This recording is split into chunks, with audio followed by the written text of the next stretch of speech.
Hi friends, welcome back to Thiyas media. நான் உங்கள் சகோ கங்கா சீதாராமன். இன்றைக்கி நம்ம வீடியோவில் என்ன பார்க்க போகிறோன்னா ஒரு துவையல் ரெசிபி பார்க்க போகிறோம். வாங்க அது எப்படி செய்யலாங்கிறத பார்க்கலாம். ஃபர்ஸ்ட் அதுக்கு தேவையான இன்க்ரீடியன்ஸ் பார்த்துடலாம். நான் வந்து பெரிய வெங்காயம் ஒரு 3-4 வந்து கட் பண்ணி வச்சுருக்கேன். நீங்கள் வந்து சின்ன வெங்காயம் கிடச்சுன்னா உங்கள் நபர் எண்ணிக்கை தகுந்த மாதிரி முழுசாக உரிச்சிட்டு அலம்பிட்டு அப்படியே சேர்த்துக்கலாம். இப்போது எனக்கு பெரிய வெங்காயம் நான் கட் பண்ணி வச்சுருக்கேன்.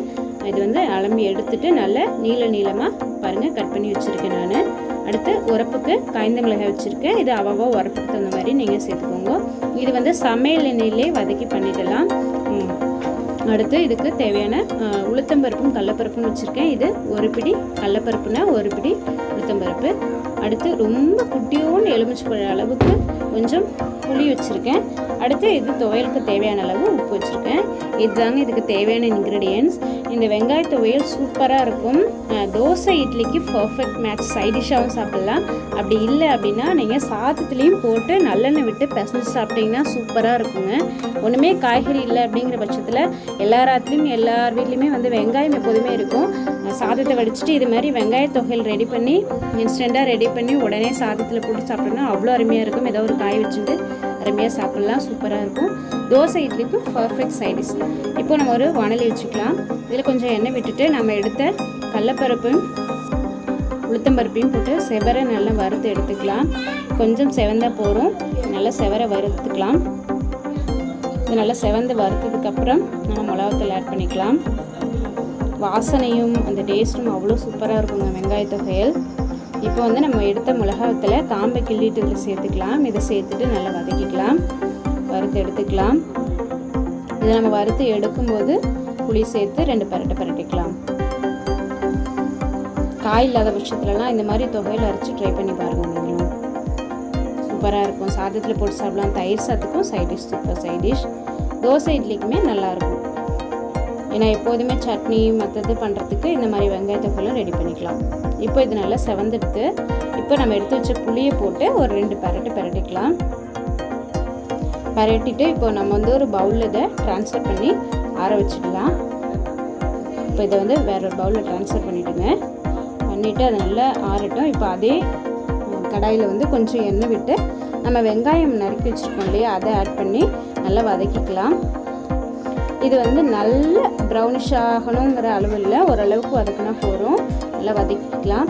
இதில் நம்ம வதக்கும் போது நான் முன்னாடி வீடியோவில் சொன்ன மாதிரி இந்த வெங்காயம் வதக்கும் போது உப்பு சேர்த்துக்கலாம். சீக்கிரம் வதங்கிடும். ஆனாலும் நீங்கள் அந்த மாதிரி சேர்த்திங்க அப்படின்னா தொகையில் அரைக்கும் போது ஞாபகமாக வச்சுக்கிட்டு உப்பு கரெக்டான அளவு சேர்த்துக்கணும். ஏன்னா உப்பு கூடிடுச்சுன்னா நல்லா இருக்காது இல்லையா, அதனால் இப்போ நான் வந்து இதை வெறுமனே தான் உப்பு சேர்க்காமல் நல்லா வதக்கிக்கலாங்க.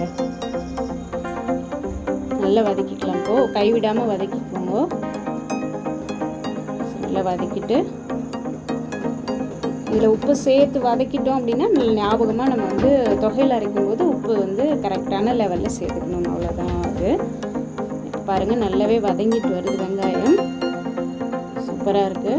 இப்போ இந்த அளவுக்கு வதங்கினா போகிறோம். இப்போ இதையும் எடுத்து நம்ம இப்படியே கூட கடாயில் ஆற வச்சுக்கலாம். அப்படி இல்லைன்னா நம்ம ஒரு பவுலில் ட்ரான்ஸ்ஃபர் பண்ணி அப்படியே நல்லா ஆற வச்சுக்கலாம். நல்லா ஆற வச்சுட்டு நம்ம அரைக்கிறச்சே வந்து உப்பு சேர்த்துக்கலாம். இப்போ இந்த பவுலில் ட்ரான்ஸ்ஃபர் பண்ணி ஆற வச்சாச்சு. இப்போ நல்லா ஆறட்டும். இப்போ ஆறெடுத்து இதை வந்து நம்ம மிக்ஸி ஜாரில் ஆட் பண்ணிக்கலாம். ஃபர்ஸ்ட் நம்ம வறுத்து வச்ச அந்த கடலப்பருப்பு அதெல்லாம் சேர்த்துட்டு இப்போ வெங்காயத்தையும் ஆட் பண்ணிக்கலாம். ஆட் பண்ணிவிட்டு இதில் வந்து நம்ம உப்பு தேவையான அளவு உப்பு சேர்த்து நல்லா மைய அரைச்சி எடுத்துக்கலாம். இப்போது நல்லா வெங்காய தொகையில் அரைச்சாச்சு. பாருங்கள் எவ்வளோ வந்து கலர்ஃபுல்லாக எவ்வளோ சூப்பராக நல்ல மைய அரைச்சி எடுத்தாச்சு. இதில் வந்து நான் தண்ணிலாம் தெளிச்சுலாம் அரைக்கவே இல்லை. வெங்காயத்தில் உள்ள தண்ணி வெளியில் வந்தது தான். துளி கூட நான் தண்ணியை ஆட் பண்ணலை. நீங்களும் அப்படியே அரைங்கோ. வந்து சூப்பரான வெங்காய தொகை ரெடி ஆகிட்டு பாருங்க. இப்போ வந்து சர்விங் பவுலுக்கு ட்ரான்ஸ்ஃபர் பண்ணிக்கிறேன். இப்போது சர்விங் பவுலுக்கு ட்ரான்ஸ்ஃபர் பண்ணி வச்சு சூப்பரான வெங்காய தொகையில் ரெடிங்க. இது வந்து டேஸ்ட்டில் அடிச்சிக்கவே முடியாது. அவ்வளோ சூப்பராக இருக்கும். சாதத்தில் போட்டு நல்லெண்ணெய் விட்டு சாப்பிட்லாம். தயிர் சாதத்துக்கு தொட்டுக்கலாம். வந்து இட்லி தோசைக்கும் இதை தொட்டுன்னு சாப்பிட்டோன்னா அருமையாக இருக்கும். டேஸ்ட்டில் வந்து அடிச்சிக்கவே முடியாது. இந்த வெங்காய தொகையில் வந்து எங்கள் மாமியார் ஸ்டைல், எங்கள் மாமியார்ட்டேருந்து நான் கற்றுக்கிட்டது. அவங்க பண்ணுவாங்க, அவங்கள்ட்டேருந்து நான் கற்றுக்கிட்டது. இது சூப்பராக இருக்குங்க வெங்காய துவையல். நீங்களும் ட்ரை பண்ணி பாருங்கள். நீங்கள் சின்ன வெங்காயம் கிடச்சா அதில் ட்ரை பண்ணி பாருங்கள், இன்னமும் அருமையாக இருக்கும். இதுவுமே பயங்கர டேஸ்ட்டாக இருக்கும். ஓகே ஃப்ரெண்ட்ஸ், இது பிடிச்சிருந்தா நீங்கள் ட்ரை பண்ணி பாருங்கள். இந்த வீடியோ பிடிச்சிருந்தா லைக் பண்ணுங்கள், ஷேர் பண்ணுங்கள், கமெண்ட் பண்ணுங்கள். மறக்காமல் எங்கள் சேனலை சப்ஸ்கிரைப் பண்ணிக்கோங்க. Bye friends, thank you.